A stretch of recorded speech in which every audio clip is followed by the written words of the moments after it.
Growing up in Point Loma, author Jill Hall was surrounded by mysterious stories about Madame Kathrine Tingley and her famed Lomaland community, from claims of seances to talks of reincarnation.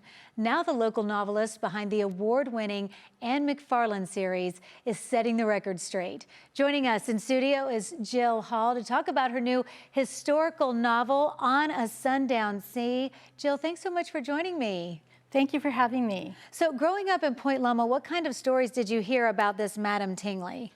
Well, one story that I heard was that she thought her husband had been reincarnated as a turtle. Oh. So the building was built round so that he wouldn't bump into the corners. That's funny. Yeah, it was really funny. What made her think that he was reincarnated to a turtle? Well, I needed to find out if it was true, and it turns out that story is not true. Okay, shockingly. So, yes, So which of the rumors, the seances, the turtle, the cults, turned out to be true? I believe they did mystical things, although when they were there, I haven't found any evidence that they really did seances there. However, I've heard stories that they have. You mean there in Point Loma? Yes. Okay. But I did find evidence that Madame Tingley did do seances earlier in her life, and so she was able to communicate and heard from past souls. Seances, that's scary. Yes. So explain to people, who is Madame Tingley? So Madame Tingley grew up in Newburyport, Massachusetts, and as a child she had a vision of a white city on a sundown sea. And then later in her life, she was serving immigrants in New York City on the Lower East Side, and she met a man who showed her that it would be possible for that to come true. Oh, wow. Oh, wow. And so you researched Madame Tingley for years. Yeah, 5 years. What made you want to do that? Well, I just thought she was fascinating. I've always been really curious. How did she build a community of, at one point it turned out there were 500 people and 500 acres in Point Loma. People from all over the world lived there. She had a school, they had lush gardens. Wow. They were really into humanitarianism and living in nature. And so I wanted to know who was this woman that really did that, and what were the rumors that were true? What was the truth? And yeah. Of the seances, the stories of the cults and all of that.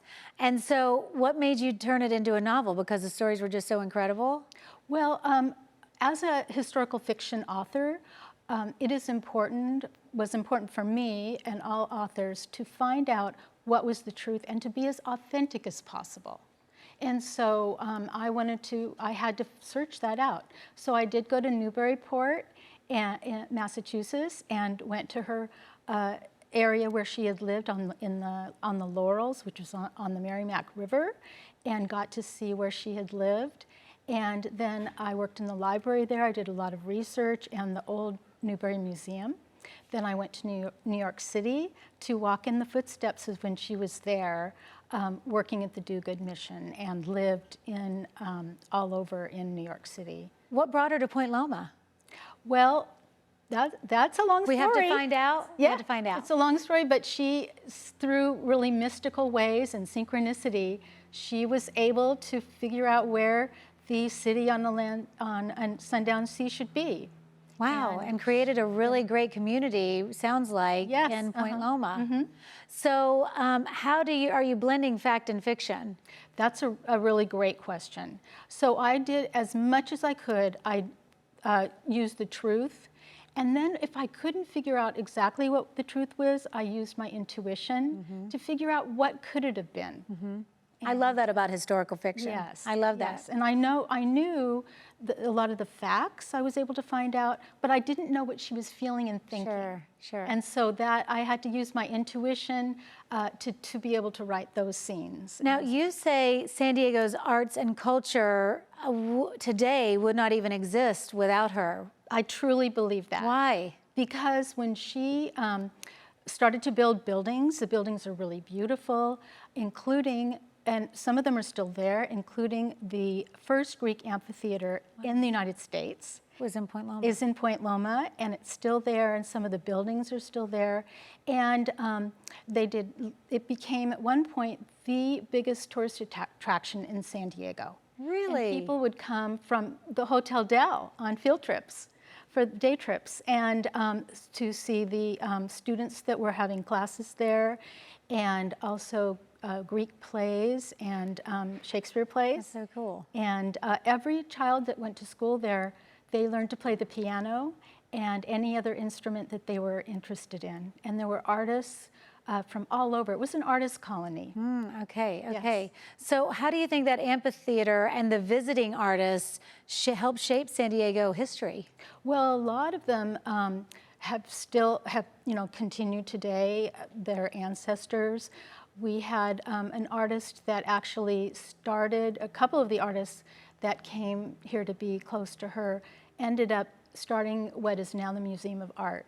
Wow. And the artist group through that. So yes, and she had taught a lot of students from all over, not just people that were there on the campus, but they also had a music program that people came to, and she bought the Fisher Opera House downtown, and she changed it to the Isis Theater, and they had productions downtown too. Wow, she really did shape a lot of what San Diego was. Yes. And is today. Yes, yes.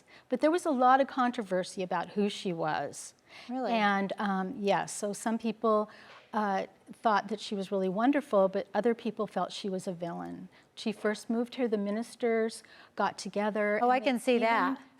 If she's having seances, I can see the ministers didn't like her. They sermonized against her, and they wrote editorials to the newspaper. And then at one point, the New York Times wrote a horrible, slanderous articles about who she was, making that she was starving the residents who lived there, and that she was doing pagan rituals.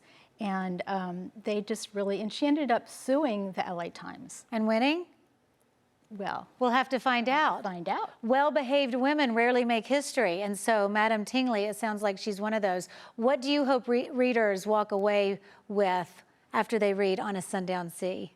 Well, I hope they'll be impressed by all that Madame Tingley did do, and also think about their own lives and their own spirituality and what they can do to make our world better too. Oh, okay. I'm looking forward to reading this. Tell us about your upcoming launch at Warwick's. Yes, Warwick's on October 20th. And I'm asking everyone to wear purple because this is her favorite color. Okay. And I'm going to be talking about the book in more detail and celebrating with all the people there that this is out in the world after 5 years. I'm so happy I bet so. to get this out into the world. How can people learn more or get a copy of your book? They can go to their independent bookstore, and then they can order it through them if they don't have it in stock. Okay. And I'm also going to be doing a lot of talks around San Diego. Okay. I have a slideshow presentation I'll be doing in a lot of the libraries. So you can check me out on my website, jillghall.com. jillghall.com, and we'll put that with this story on our website. Put a link to that with the story. Thank you. Jill, I love this. I'm so excited to read that. I'm so intrigued. It sounds really good. Oh, good. Thank you. All right. Thank you so much.